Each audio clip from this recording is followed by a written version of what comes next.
Bukod po sa ating mga napapanood sa telebisyon, nakikita at nababasa sa Facebook at nababasa sa mga dyaryo, ang mga bagay na nagagawa ng isang Pangulo ay merong formal na panahon kung kailan niya ito inuulat. Ito yung tinatawag na SONA o State of the Nation Address. Kapag merong SONA ang isang Pangulo, ay kanyang inilalahad sa taong bayan, sa bansang kanya nasasakupan, halimbawa sa Pilipinas, ang mga bagay na kanyang nagawa kasama ang mga tao sa kanyang likuran o yung panahon ng kanyang panunungkulan sa kanyang administrasyon, kasama ang mga plano pa bago matapos ang kanyang panunungkulan. Kapag merong SONA ang isang Pangulo, ito ay dinadaluhan ng iba't ibang personalidad. Dumadalo dito, una, ang mga politiko, ito man ay kanyang kaalyado o hindi. Dumadalo ang mga kaibigan at mga artista, at meron ding mga dumadalo mga ordinaryong tao.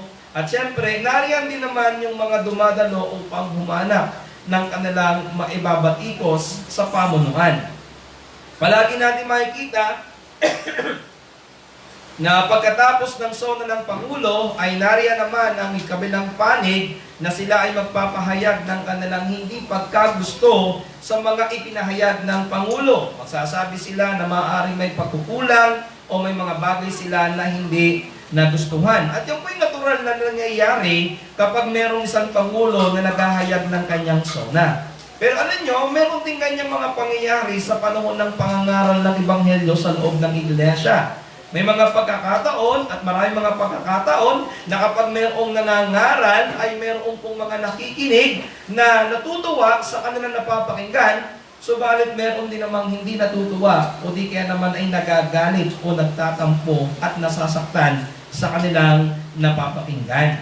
Ganyan po yung tema na atin po tinitingnan ngayon sa Kabanatang 4 ng Aklat ng Galacia, kung saan si Apostol Pablo ay patuloy na nangangaral ng katotohanan sa Iglesia ng Galacia sa umagitan ng kanyang sulat. At nakita natin sa mga nakaraang pag-aaral natin kung paano kanyang kinaharap ang isang mabigat na pangyayari na kung saan kailangan niyang sawayin ang kanyang mga anak sa pananampalataya nang dahil sa kanilang kasalanan ng pakikipagkompromiso sa Ebanghelyo. At ito isang bagay na dapat nating makita. Ganito si Apostol Pablo, patuloy na nagpapahayag ng kanyang pagmamalasakit sa Iglesia ng Galacia na kahit sila ay minamahal niya, ay patuloy siyang mananaway kung kinakailangan. Ganyan po ang ating makikita sa tekstong ating papag-aralan ngayong araw na ito. Kaya't muli ko po kayo naanayaan, nabuksan ang inyong banal na kasulatan sa Aklat ng Galacia, Kabanatang 4, talatang 11 hanggang 20.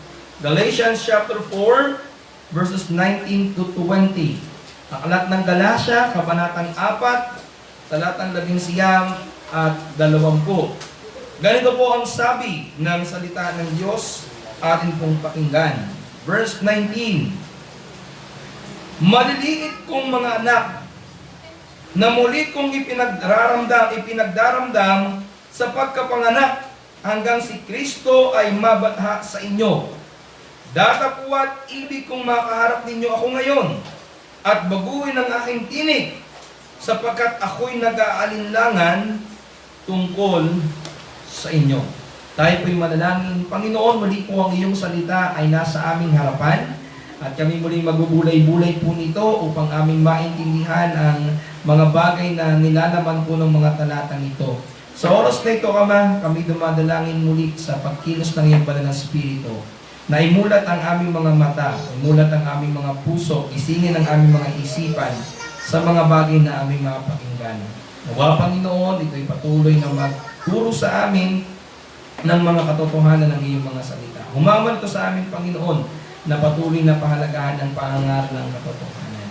Panginoon, mangusap kayo sa amin mula sa mga miyembro hanggang sa bawat bisita na dumadalo ngayong araw nito. Salamat, Ama, sa pangalan po ng Panginoong Jesus.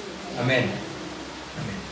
Sa bahaging ito na ating binasa ay makikita natin na gumamit si Pablo ng isang salita na nagpapakita ng kanyang malapit na relasyon sa iglesia po ng Galacia. Tinawag niya silang mga maliliit na mga anak. Ano nyo, yung salitang maliliit na mga anak ay ang karaniwang tawag na ginagamit ng mga apostol sa mga nabahaginan nila ng Ebanghelyo. Ganito tinawag ni Pablo ang mga taga-Korinto sa unang Korinto, kabanatang 4, talatang 15. Ganito rin tinawag ni Juan ang kanyang mga nabahaginan ng Ebanghelyo sa aklat ng Juan, kabanatang 13, talatang 33, aklat ng unang Juan, kabanatang 2, talatang 1, at iba pang mga talata. Ang ibig sabihin, ang ganitong pagtawag ni Apostol Pablo ay pagkapakita ng pag-ibig at pag-aalala o concern sa kanyang mga anak sa pananampalataya, ang Iglesia ng Galacia. Kinikilala ni Pablo ng mga taga-Galacia bilang kanyang mga anak sa pananampalataya nang dahil sa Ebanghelyo. Ipinaparamdam niya sa kanila yung kanyang pagmamalasakit. Ipinaparamdam niya sa kanila yung kanyang saloobin bilang ama ng pananampalataya. Subalit merong ibang gustong ipaalam si Pablo sa mga taga-Galacia nung sinabi niyang, muli kong ipinagdaramdam sa panganganak hanggang si Kristo ay mabadha sa inyo. Alam nyo, medyo mahirap-hirap po yan intindihin, pero ganito po ang ibig sabihin niyan ni Apostol Pablo. Ang mga salitang ito ay nagpapahayag ng paghihirap ng isang nagmiministeryo alang-alang sa kanyang pinagmiministeryuhan. Inahalin tulad ni Apostol Pablo ang pagmiministeryo sa paghihirap ng isang babaeng nanganganak. Sa ating panahon siguro, madali na ho yung manganak. Kung meron din lamang ho kayong pera, siguro hindi nyo na kailangang dumaan sa pagli-labor. Kung may pera din lamang, pwede kayong dumaan sa isang medical procedure na tinatawag nating cesarean. Pero, kung ating nung pag-uusapan, o dahil ang ating pinag-uusapan dito ay yung panahon na wala pa ho yung cesarean, ang tinutukoy dito ni Apostol Pablo ay yung panganib ng panganganak. Na ang isang tao, ang isang babae na nagdadalang tao ay nasa bingit ng kamatayan sa tuwing siya po ay manganganak. Nandun siya sa 50-50 chance. Yung chances na pwedeng mabuhay ang magulang at mamatay ang anak, o pwedeng mamatay ang anak, mabuhay ang magulang, at ang pinaka-worst case scenario ay mamatay pareho ang isang magulang at ang isang anak. Alam nyo, dito inalin tulad ni Pablo ang pinagdaraanan niya sa pagmiministeryo na maaaring dumating sa kanyang katapatan sa pangangaral ng Ebanghelyo, yung dumating sa kanya yung kamatayan. Yung dumating sa kanya yung sitwasyon na siya ay dumaan sa mga paghihirap. At ngayong umaga, titingnan natin, ano ba yung hirap na binabanggit ni Pablo? Ano yung kinakaharap niyang hirap sa panahon ng kanyang pangangaral? Dalawa po yan. Una, ito pala yung mensahe na gusto natin munang makita. Una, mensahe, ang matapat na pangangaral ay maaaring magdala sa mangangaral sa paghihirap, subalit ito ang magdadala sa nakikinig sa pagiging kawangis ni Kristo. Ulitin ko po, ang matapat na pangangaral ay maaaring magdala sa mangangaral sa paghihirap, subalit ito ang magdadala sa nakikinig o sa pakinabang sa mga nakikinig upang maging kawangis ni Kristo. Sa panganganak, inahalin tulad ni Apostol Pablo ang pangangaral ng Ebanghelyo. Ibig sabihin nito, hindi biro ang ang pangangaral ng Ebanghelyo. Hindi biro ang maging matapat sa pangangaral ng Ebanghelyo. Ito yung pinagdadaanan ni Pablo alang-alang sa Iglesia ng Galacia. At ito rin yung dapat asahan ng lahat ng matapat na mangangaral, ang paghihirap alang-alang sa Ebanghelyo. Pero ano ba yung hirap na binabanggit dito ni Apostol Pablo mula sa mga talatang ito? Dalawang bagay kung gusto nating pag-aralan. Una, ang hirap na madala ang nakikinig sa pagiging kawangis ni Kristo. Pangalawa, ang hirap na mangaral ng hindi gusto ng tao. Una, tignan natin, ang hirap na madala ang nakikinig sa pagiging kawangis ni Kristo. Balikan ho natin yung sabi ni Pablo. Ang sabi ni Pablo sa verse 19, Muli kong ipinagdaramdam sa panganganak hanggang si Kristo ay mabadha sa inyo. Medyo mahirap po yung pagkatagalog dito sa ating salin sa Biblia. Ngayon, meron ibang salin na mas maliwanag ang kanyang pagkakasalin. Ganito po ang sabi sa ibang salin. Muli akong nakakaranas ng hirap ng panganganak hanggang si Kristo ay mabuo sa inyo. So, ang ibig sabihin dito ni Pablo, ang pinakahangarin ni Pablo para sa mga taga-Galacia ay mabuo na maging kawangis ni Kristo. Na katulad ng isang bata sa loob ng sinabapunan ng isang ina, na sa pamamagitan ng pag-aalaga ng kanyang katawan at pagkain ng malulusog na pagkain, ay nahuhubog ang isang bata para maging malusog. Actually, ang karamihan niya, ang nais pa nga ng bawat mga magulang hanggat maaari, kamukha niya o nila ang kanilang mga anak. Siguro wala akong magulang na naghahangad na maging kamukha ito ng kapitbahay. Hanggat maaari ay kamukha mo yan, kamukha ng ama o ng ina, o minsan naman ay kamukha mo ng mga lolo at lola. Pero ang nais ni Apostol Pablo sa pamamagitan ng kanyang pangangaral ng Ebanghelyo, ang mga taga-Galacia ay maging kawangis. Mabuo sila, ma-form sila na katulad ng Panginoong Hesukristo. Hindi nila nais ni Pablo na maging kawangis niya o maging kamukha niya ang mga taga-Galacia. Ang nais niya, maging kamukha ni Kristo ang mga taga-Galacia. So ito yung punto natin. Ang layunin ng bawat matapat na mangangaral ay mabuo ang bawat nakikinig sa wangis ng Panginoong Hesukristo. Ito yung dapat na maging layunin ng isang matapat na mangangaral. Ang mga nakikinig ay mamuhay ng kawangis ni Hesukristo. Now, ito yung naging problema doon sa bulaang tagapagturo na nakapasok sa iglesia ng Galacia. Sila po ay nagpakita ng pagmamalasakit, nagpakita ng tila ba malapit na relasyon sa mga taga-Galacia, subalit ibinunyag ni Pablo ang kanilang layunin. Ang layunin lamang nila dito ay para sa kanilang pansariling pakinabang, at ang gusto nila dito ay mapalapit sa kanila at mapalayo kay Apostol Pablo.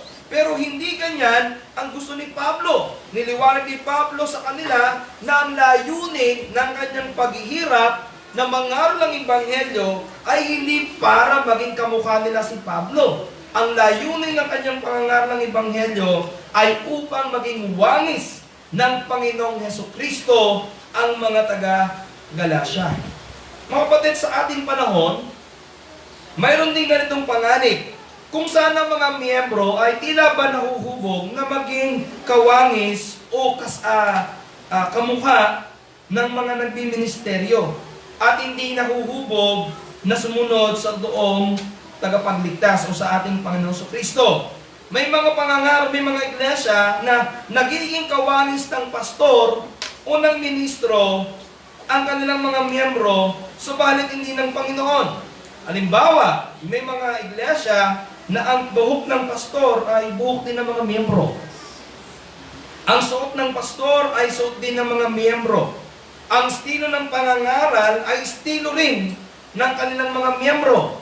Nung ako po ay nandun pa sa unang seminaryo na aking pinasukan, meron kami noon na tinatawag na preaching congress. Alam niyo, doon sa aming preaching congress ay parang hindi naman doon talaga pasikatan, kundi ito ay isang pagsasanay sa pangangaral. Pero nandun na rin po yung kompetisyon. At naalala ko nung minsan na merong isang lumahok na mangangaral doon. At dahil nga po ang kanyang pangangaral ay kanyang inawangis doon sa mismong kinuhanan niya ng mensahe, ang nakakatuwa na nangyari, pati yung ubo at boses ng mangangaral ay gayang-gaya. Alam niyo mga kapatid, ito yung tendency na mangyari sa mga iglesia, na ang gawin ng mga nakikinig ay iwangis ang kanilang sarili sa mga nangangaral. Ngayon, ito yung babala ko sa inyo. Kapag ang mga nakikinig ay nakihila upang mas maging kawangis ng nangangaral kaysa ipinapangaral, hindi yan matapat na pangangaral. Ang isang matapat na pangangaral ay nakasentro kay Kristo. Ipinapangaral na mamuhay na tulad ni Kristo, mag-isip na katulad ni Kristo, maglingkod na tulad ni Kristo, at tularan lamang si Kristo, luwalhatiin lamang si Kristo, at makita lamang sa kanilang buhay ay si Kristo. Nakatulad ng sinabi ni Apostol Pablo na ang sino man na kay Kristo ay ibinibihis si Kristo. Ang ibig sabihin nito, ang sino man na kay Kristo ay dapat nakikita si Kristo sa kanyang buhay. Alam nyo, mabuting bagay ho na ang isang ministro o isang pastor ay makapagpakita ng isang magandang patutuo ng kanyang pananampalataya. Subalit hindi niya dapat hangarin na siya itularan lamang ng tao sa kanyang sarili. Nakatulad ni Apostol Pablo, dumating si Pablo sa sitwasyon ng kanyang buhay na kung saan hinangad niya na maging katulad niya ang mga mananampalatayang kanyang pinapangaralan, subalit hindi sa kanyang sarili. Hinangad niya na maging katulad niya ang mga tao ito sa kanyang pagsunod sa Panginoong Jesucristo. Ganito ang sabi niya, Unang Korinto, Kabanatang 11, talatang 1. Sabi niya, maging tulad ko kayo, maging tagatulad kayo sa akin, na gaya ko naman kay Kristo. Hinahangad niya na tularan siya, pero hindi yung kanyang sarili. Ang tularan sa kanya ay kung papaano siya sumusunod kay Kristo. So tandaan natin mga kapatid, ang layunin ng bawat matapat na pangangaral ay dalhin ang bawat nakikinig sa pagiging wangis ng Panginoong Yesus. Diyan tunay na makikinabang ang nakikinig kapag naipapamuhay nila ang pagiging wangis ng Panginoong Yesus. Ang layunin ng pangangaral ay mahimok ang mga nakikinig na maging kawangis ng Panginoong Yesus sa kanilang buhay. Yan ang dapat na pamunahing iniisip ng mga mangangaral. Hindi kung papaano siya magpapasaya ng nakikinig. Hindi kung papaano siya magugustuhan ng mga nakikinig. Hindi kung papaano siya hahangaan ng mga nakikinig. Kundi kung papaano may papamuhay ng mga nakikinig ang pamumuhay ng Panginoong Jesucristo. Alam niyo, mayroong panganib ho ang pagtayo sa unahan. Wala hong taong tumatayo sa unahan na hindi naghahangad na siya'y hangaan. Isip ko kayo? Kalimitan ho ng tao na tumatayo sa unahan ay naghahangad na hangaan. Kapag ang isang artista ay tumayo sa unahan, ang hinahangad niya ay palakpakan. Ang hinahangad niya ay magustuhan. Kapag ang isang entertainer ay tumatayo sa entablado, ang hangad niya ay magustuhan siya, hangaan siya ng mga tao. Pero hindi dapat maging ganito ang layunin ng bawat isang nangangaral ng Ebanghelyo. Sa bawat isang matapat na nangangaral ng Ebanghelyo, dapat mawala sa kanyang kaisipan, mawala sa kanyang puso, mawala sa kanyang gawa, ang paghangad na hangaan at tularan siya ng mga tao, bagkus ang dapat lagi nasa isip niya sa kanyang pangangaral, ang mga nakikinig ay mamuhay ng kawangis ng Panginoong Jesucristo. Yan ang nais ni Pablo sa mga taga-Galacia. Mahubog sila sa wangis ng Panginoong Jesucristo. May mga tao po talagang kamukhang-kamukha ng kanilang mga magulang. Meron po talagang kamukhang-kamukha ng kanilang mga lolo at hindi ho may tatago yung kanilang pagiging pamilya.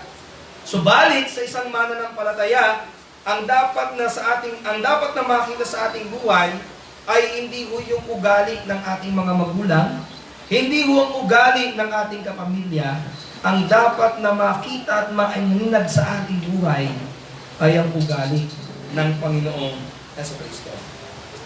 Alam niyo, maraming mga tao po ang may kakayanang mag-impersonate o manggaya ng mga tao. Meron pong isang sikat na show na ang pamagat po ay Your Face Sounds Familiar. Itong Your Face Sounds Familiar ay isa pong paligsahan kung saan ang isang kalahok ay kinakailangang gayahin ang isang icon mula sa kanyang galaw, itsura, lalo na sa boses. Eh alam nyo, ako po ay mahilig manood sa mga ganyan, yung parang mayroong mga twist. At minsan no talagang nakamamangha na makita na talagang mula sa boses, nagagaya nila. Pero nasa sabihin sa inyo mga kapatid, ang mga mananampalataya ay dapat impersonator lamang ni Kristo sa harapan ng mga tao. Ang tunay na mananampalataya ay dapat talagang ginagaya si Kristo sa paraan ng kanilang pamumuhay. May nakatingin man o wala. Yan ang dapat hangarin ng isang nangangaral. At hindi madali sa isang mangangaral na madala ang mga nakikinig sa pagkawangis ng Panginoong Jesucristo. Kaya ito yung dapat nating tingnan. Kung hindi mo nakikita sa buhay mo ang Panginoong Jesucristo, isang bagay ang sigurado. Wala sa iyo si Kristo. Are you with me? Kung hindi nakikita ng tao sa iyo, kung hindi mo nakikita sa iyong sarili ang Panginoong Jesucristo, isang bagay ang sigurado. Wala sa atin si Kristo.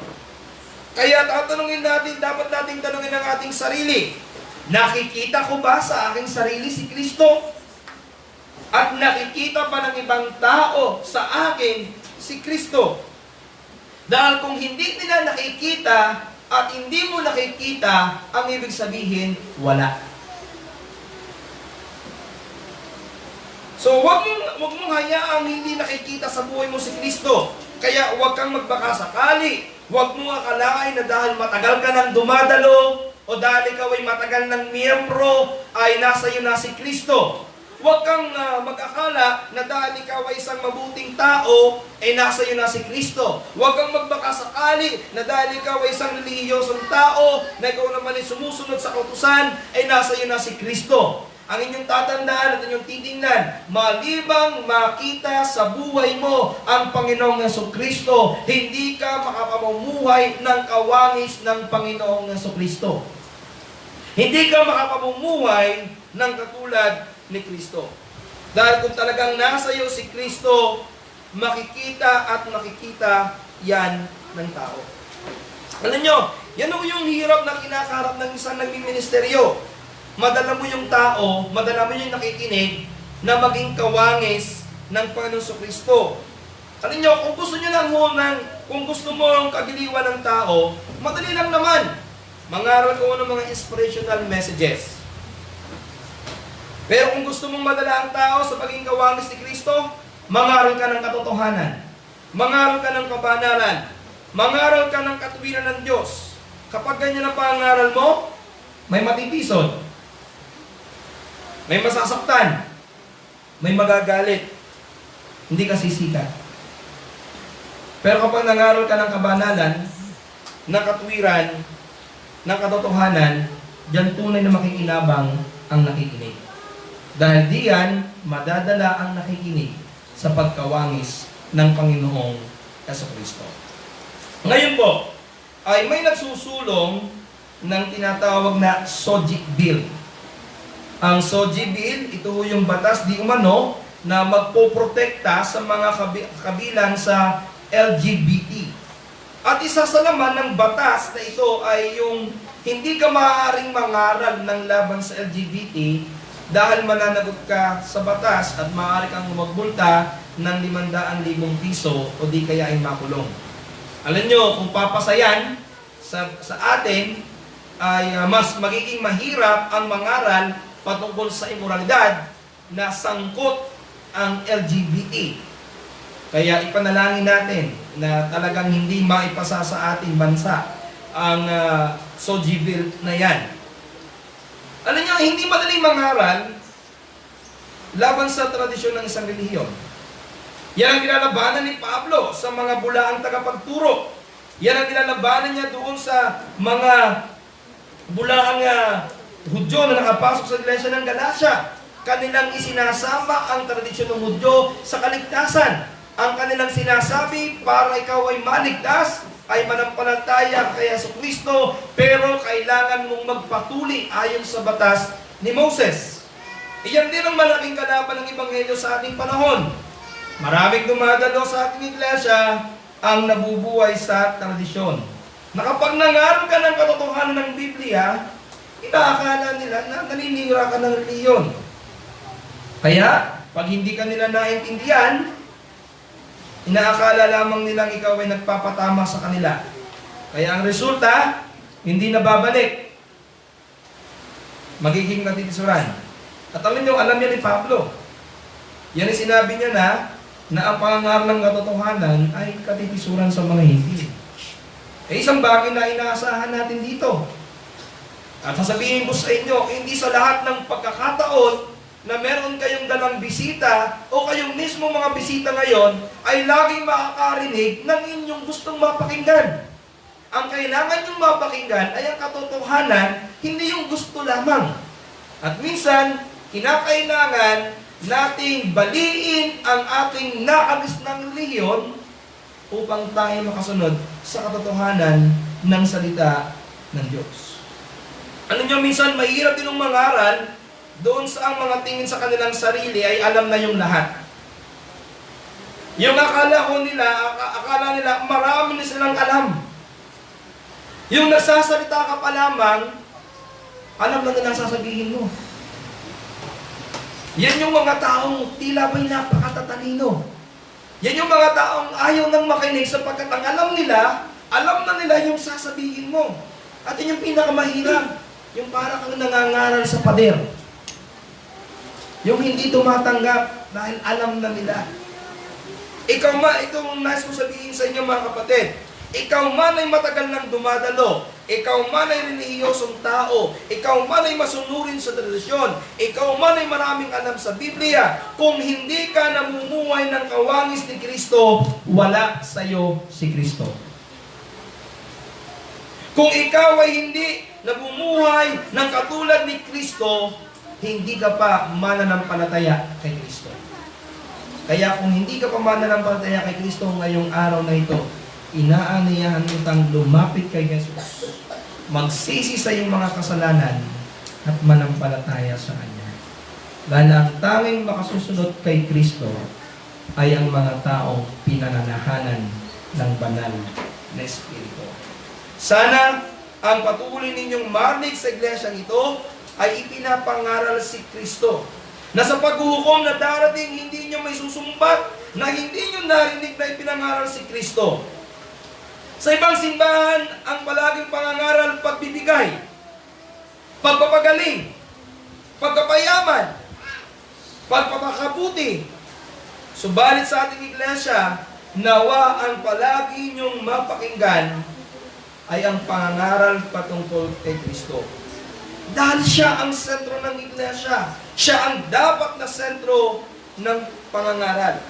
Now, isa ko sa pinaka-naging tanyag na mangangaral noong 18th century ay si George Whitefield.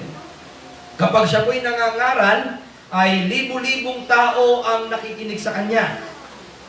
Kumpara ko sa akin, wala pa akong 1,000, wala pa akong 100. Pero alam nyo, isinulat ni George Whitefield sa kanyang diary ang katagang ito. Let the name of Whitefield perish. Let alone the name of Christ remain. Sa Tagalog sabi niya, hayaan natin ang pangalan ni Whitefield ay mawala. Hayaan natin manatili ang pangalan ni Kristo. Mga kapatid, nawa sa iglesyang ito, ang maiwan ay hindi ang bakas ng pastor, kundi ang bakas ng Panginoong Jesucristo. Sana, huwag ninyong maisip yung naisip ng isang iglesia sa kanilang pastor. Meron po isang iglesia na pinagpastoran ng isang pastor na matagal na nagpastor sa kanila. Ibig sabihin, napamahal sa kanila yung pastor na ito, kaya naman dumating sa panahon na yung pastor ay namatay. Umiyak ang mga miyembro sa pagkamatay ng kanilang pastor. Hanggang sa dumating mo sila sa isang pagpupulong at naisip nila kung paano ba mapapanatili nilang maalaala ang pastor ng kanilang iglesia. Alam niyo po kung ano ang kanilang pagkasunduan? Igagawa nila ng lapida ang kanilang pastor na may mukha ng pastor nila. At ang gagawin nila, ilalagay nila ito sa pinaka-prominenteng lugar na makakita ng bawat miyembro. Ang ginawa nila, yung lapida ng pastor na may pangalan, ay inilagay sa harapan ng simbahan, doon sa pintuan. Upang sa tuwing sisimba, ang mga miyembro, maaalala nila yung naging pastor nila. Mga kapatid, pausap na. Huwag na huwag niyong gagawin yan.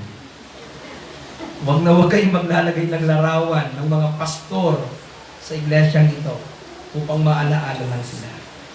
Kapag pumapasok ko kayo ng mga munisipyo o ng City Hall, pag ako pumupunta ng City Hall ng Lipa at ng City Hall ng Santo Tomas, kapansin-pansin mo doon yung larawan ng mga dating naging mayor ng Lipa at mayor ng Santo Tomas. Kahit siguro yung governor Hindi ko pa napapasok yung sa governor's office. Pero pag sa Lipa, nakikita ko, binabasa ko minsan ito yung mga pangalan ng lingkod so that people are going to remember the leaders in their town.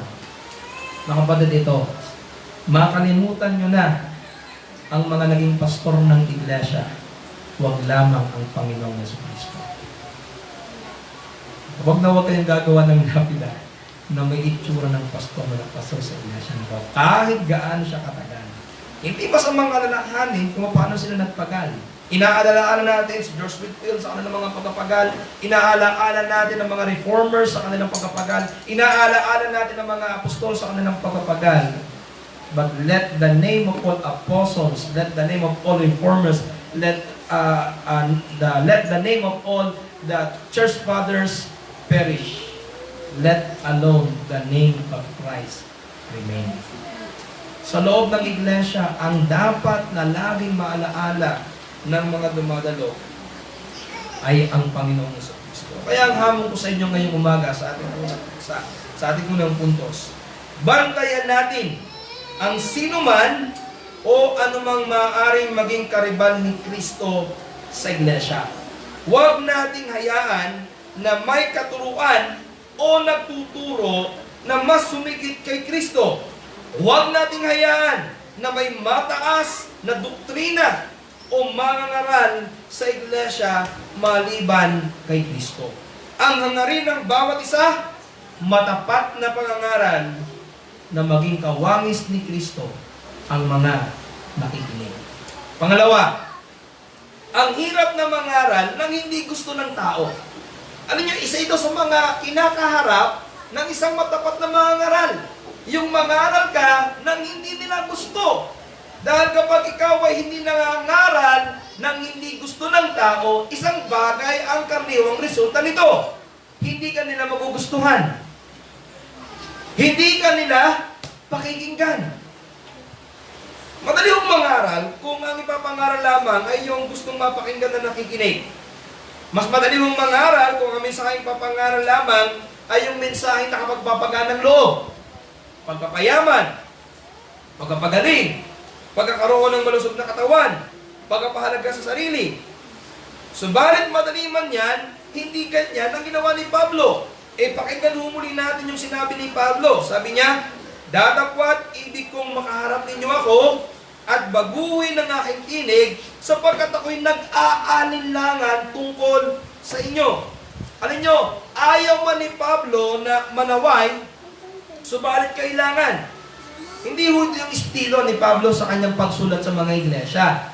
Ang karaniwang ginagawa ni Pablo, kapag siya sumusulat sa iglesia, hahanap muna siya ng pupurihin, ng ipagpapasalamat sa Diyos.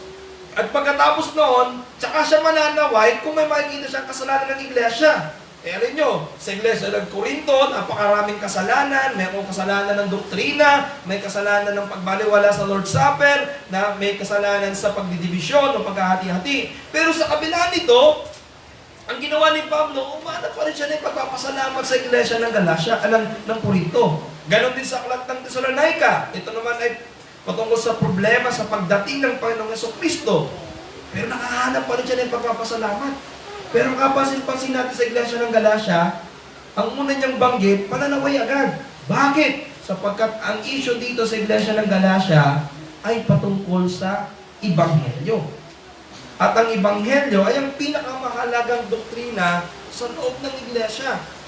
Kung kaya dahil dito, hindi pinigilan ni Pablo ang kanyang sarili na sawayin ang mga mananampalataya sa iglesia ng Galacia. Ayaw man ni Pablo na manaway, Subalit dahil kailangan na naway siya, dahil ang nais ni Pablo, hindi kung ano ang gusto ng tao, kundi kung ano ang magiging pakinabang sa mga nakikinig. So the point is this, hindi lahat ng gusto ng nakikinig ang siyang nakabubuti. Kalimitan, yung hindi nila gustong pakinggan, yaon ang mas may pakinabang. Halimbawa, sa pagkain, hindi lahat ng masarap maganda sa katawan. Pero yan ang gusto ng karamihan. Ang kailangan natin ay masustansyang pagkain. Yun ang may pakinabang sa katawan, pero hindi ito gusto ng karamihan. Tama ba? Sa mga bata, mas gusto nila yung matatamis. Mas gusto ko nila yung masarap sa panlasa. Gusto ng mga bata yung prito, yung malutong. Pero pakainin mo ng ampalaya, pakainin mo ng okra, pakainin mo ng gulay, mag-aaway. Eh alam nyo, ganyan yung talaga ang marami. Malimit ang talagang may pakinabang, yun yung ayaw natin, at yung walang pakinabang, yun yung ginugusto natin. Halimbawa, unahin natin sa usapin ng kaligtasan. Ang gusto ng tao, ang kaligtasan, ilagay sa kanyang kamay. Ang gusto ng tao, maligtas ako sa magitan ng aking sariling kabutihan. Magpapakabuti ako, susunod ako sa kautusan, susunod ako sa tradisyon, susunod ako sa relihiyon. Salungat ito sa gusto ng Panginoon. Salungat ito talaga sa may pakinabang. Ang sabi ng Panginoon, ang kaligtasan ay hindi sa gawa mo, kundi sa gawa ng Diyos. Ang kaligtasan ay hindi sa sakripisyo mo, kundi sa sakripisyo ni Kristo. Pero ang gusto ng tao, maligtas ako sa sarili ko. Salungat yan sa kailangan at pakinabang, kaligtasan sa pamamagitan ni Kristo. Ganon din sa usapin ng kasalanan. Ang gusto ng karamihan, mamuhay sila sa kanilang sariling kagustuhan. Yung malayang gawin ang gusto nila. Mamuhay ng walang Panginoon. Mamuhay ng may kalayawan sa laman. Halimbawa, yan ang iniisip ng maraming kabataan. Sige pa kayo mga kabataan? Ang gusto ng kabataan ngayon, ng mga millennials, sabi nga ako sa pag-aaral, ang mga millennials ang pinakamahirap pakisamahan. Sila yung tinatawag na sala sa init, sala sa lamig. Pagsabihan mo ng pagsabihan, hindi nakikinig. Pabayaan mo naman, gagawin pa rin yung kanilang gusto. Anong gusto ng mga kabataan? Gawin kung ano ang gusto nilang gawin. Bata pa naman ako, magpapakasasa na lang muna ako. Gagawin ko na lang muna yung gusto kong gawin. Tsaka na lang ako magbabago kapag matanda na ako. Naalala ko nung merong isang hinuli at dahil sa pagdodroga, at nang sabi sa kanya, kailan ka magbabago? Sabi niya, magbabago naman ako. Hindi lang ngayon. Eh, di ba't maraming ganyan ng mga kabataan ngayon? Ang gusto nila ay gawin ko muna ng gawin. Ang gusto kong gawin habang ako'y bata pa. Magpapakasasa ako sa kasalanan. At saka na lang ako magbabago kapag talagang kailangan ko na magbago. Eh, hindi mo dapat ganyan. Salungat yan. Ang sabi ng Panginoon, ang gusto ng Panginoon ay tayo ay mabuhay sa kabanalan at hindi sa kasalanan. Huwag niyong pakinggan ng dikta ng laman na manatili sa kasalanan. Tandaan niyo ito, yan ang magdadala sa inyo sa kapahamakan at yan ang magdadala sa inyo sa kaparusahan. Pansinin niyo to, gising pa kayo mga kabataan. Ang mga kabataang matigas ang ulo at hindi nakikinig sa magulang, yan yung mga kabataang maagang napapariwara ang buhay. Hello? Yung mga kabataang ang gusto'y sundin ang kanilang sarili, yan ang maagang napapahamak. Maagang nakakaroon ng asawa. At pagkatapos magkaroon ng asawa, hindi magkakasundo, maghihiwalay bata pa. Maagang magkakaroon ng bisyo, kaya maagang magkakaroon ng sakit. Ayaw pigilan ang sariling sumama sa masamang barkada, kaya isang araw kasama ka na sa bagansya. Bakit? Kasi ang gusto ng kabataan, kung ano yung gusto nila, ayaw na lang pakinggan yung may pakinabang. Anong sabi ng Biblia? Mga anak, tumalima kayo, sumunod kayo sa inyong mga magulang. Meron bang mga anak na mapapahamak kapag sumusunod sa magulang? Pero bakit laging sumusuway? Dahil matigas ang ulo. Dahil yan ang dikta ng laman. Yan ang gusto ng tao. Pero ang sabi ng salita ng Diyos, mabuhay ka sa kabanalan. Kayong mga kabataan, alalahanin nyo ang Diyos habang kayo bata pa. Habang may pagkakataon pa kayo maglingkod sa Panginoon sa inyong kabataan, maglingkod ka na. Hindi kung kailan ikay matanda na. Ang talagang kailangan ng tao, mamuhay sa kabanalan sa magitan ng Panginoong Kristo, kung saan ang sino mang sumampalataya, binabago ng Diyos at pinananahanan ng banal na Espiritu. Kayong mga kabataan na nandito ngayon, tandaan niyo ito, mapapahama kayo kapag hindi kayo nakinig sa magulang niyo at sa salita ng Diyos. Kasing ba kayo? Huwag kayong makinig, mapapahama kayo. Makinig kayo, nandoon ang kabutihan, nandoon ang kaayusan. Ang sabi ng salita ng Diyos, makinig ka, sumunod ka sa iyong magulang. Ganon din sa usapin ho ng buhay Kristiyano. May mga taong kahit nakakarinig at alam na ang katotohanan, mas gusto pa rin manatili sa mga tradisyong nakagisnan. Halimbawa, sa pagsunod sa tubig ng bautismo. Kahit alam mo nang mali ang iyong nakagisnang pagkakabautismo, dahil binautismuhan ka ng kay bata pa, at dahil ang paniniwala dito, maliligtas ka sa pamamagitan ng pagbubuhos, kahit alam mo nang mali yan, at ang tama yung ayon sa kasulatan, ang maraming ayaw pa rin magbabautismo. Bakit? Natatakot kasi sa sasabihin ng ibang tao. Natatakot kasing sundin ang salita ng Panginoon dahil natatakot sa maaaring maging ipula ng tao. Ang gusto ng tao, manatili na lamang ako sa aking nakagisnan tradisyon, samantalang mas may pakinabang, mabuhay ka ayon sa kalooban ng Panginoon. Halimbawa, sa magitan ng pagsamba sa Diyos-Diyosan, ang sabi ng banal na kasulatan, huwag kang gagawa, huwag kang magkakaroon. Pero hanggang ngayon, baka meron pa rin kayong mga ribulto sa loob ng inyong bahay. At patuloy nyo pa rin tinitingnan at pinapanalaginan.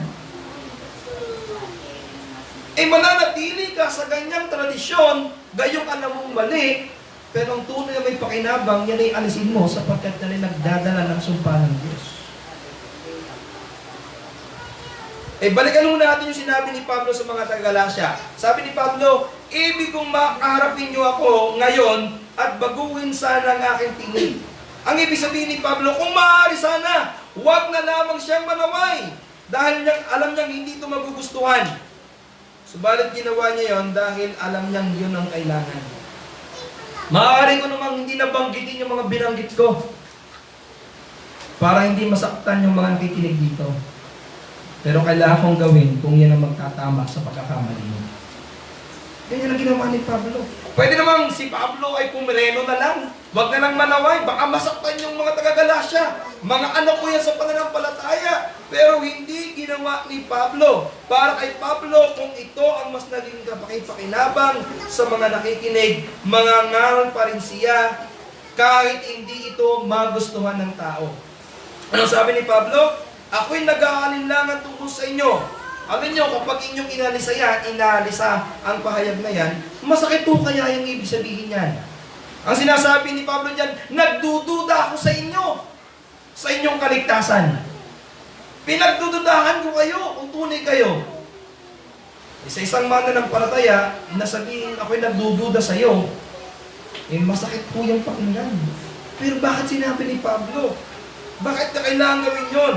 Totoo na minsan masakit ang inyong napapakinggan, mabigat sa kalooban, lalo na kapag nakikinig kayo nang wala sa katotohanan o nabubuhay kayo sa kasalanan. At minsan iniisipan ninyo na kapag ganyan ang pangaral, yan ay naninira o nagpapatama lamang. Gayong hindi yun ang intensyon. Ang intensyon ng mga ngaral, ipangaral ang katotohanan. Kaya, inapalahanan ko po kayo, kayong mga nakikinig ngayon, kung sakaling kayo po'y masaktan sa inyong napapakinggan, mas mabuting suriin mo ang sarili mo.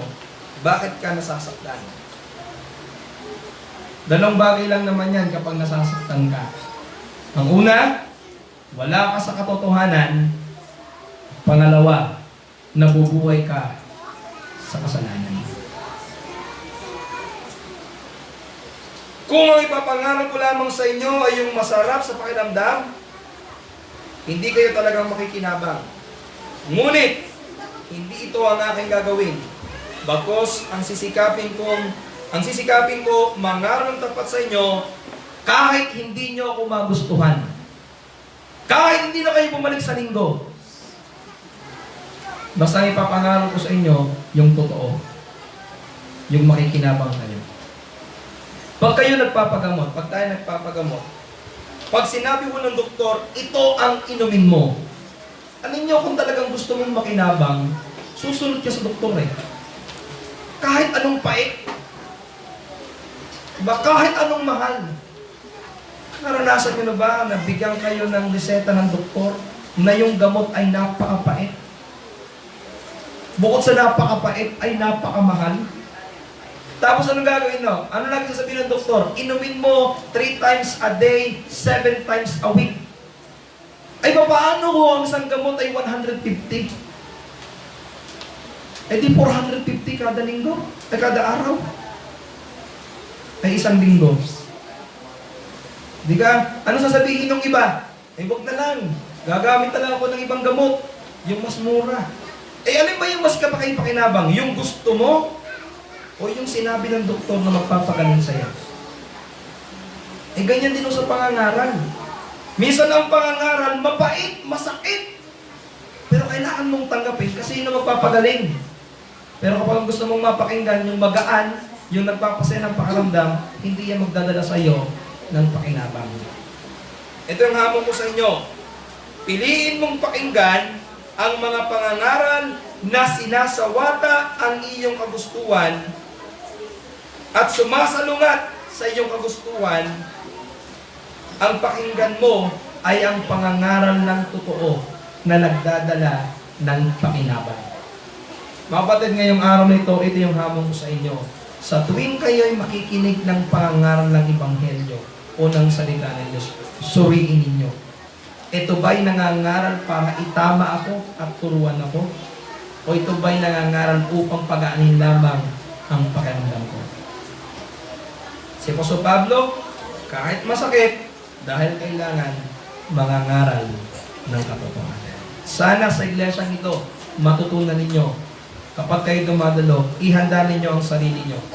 Ihanda nyo sa pakikinig ng tunay na pangangaral ng Ebanghelyo. Hindi ko uhangad na kapag kayo dumalo dito, pag uwi ninyo, lagi kayong masaya. Ang aking hangad, pagkatapos nyo makinig ang pangangaral, magkakaroon kayo ng conviction, magkakaroon kayo ng paghatol sa inyong buhay kung kayo nagkakasala o kung wala kayo sa katotohanan. Ang kailangan natin ay ang pangaral na may pakinabang. At ang pangaral na may pakinabang ay ang pangaral ayon sa katotohanan. Tayo po'y manalangin.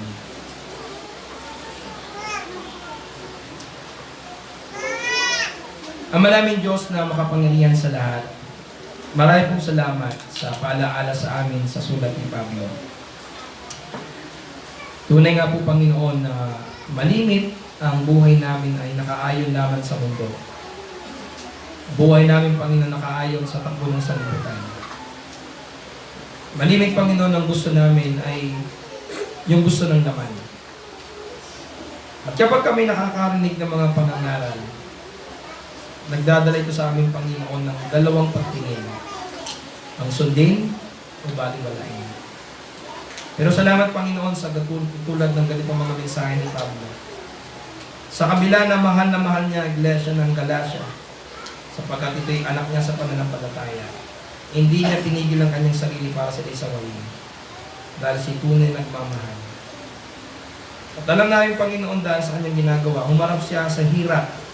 Yung hirap na dalhin na ang kanyang mga pinapangaralan sa pagiging kawangis ni Kristo. At yung hirap na ipangaral yung hindi gusto ng tao. Pero ganun pa man, Panginoon, Tulungan niyo ang aming iglesia na manatiling mangaral ng katotohanan. Hindi man ito magustuhan ng lahat ng dumadalo, hindi man ito magustuhan ng lahat ng nakikinig. Ang importante, we preach the truth and nothing but the truth. Tulungan niyo, Panginoon, ang bawat nakikinig, bawat miyembro na nandito ngayon. Kung meron man, Panginoon, sa amin dito na kinakailangan ng tunay na kawangis, na maging tunay na kawangis ni Kristo, Panginoon, mangusap kayo sa kanila. Na huwag nilang baliwalain ang mga mensaheng katulad nito. Tapos pahalagahan nila ang Ebanghelyo ng Panginoon sa Kristo. Kung meron kami mga bisita ngayon, Panginoon, sana makita nila ang tunay at matapat na iglesia ay hindi nangangaral lamang ang gusto nilang mapakinggan o nagpapagaan ng pakiramdam. Ang tunay na iglesia ay nangangaral patungkol sa kasalanan, nangangaral sa kapahamakan, nangangaral na kailangan nila ng tagapagligtas, at ito'y si Kristo. Nawa, Panginoon, mangusap kayo sa kanila at hangarin nilang mas magkainabang sa pamagitan ng pangaral. Sa iyo, Ama, ang lahat ng kapurihan, at salamat at pagsama. Sa pangalan ng Panginoon Jesus.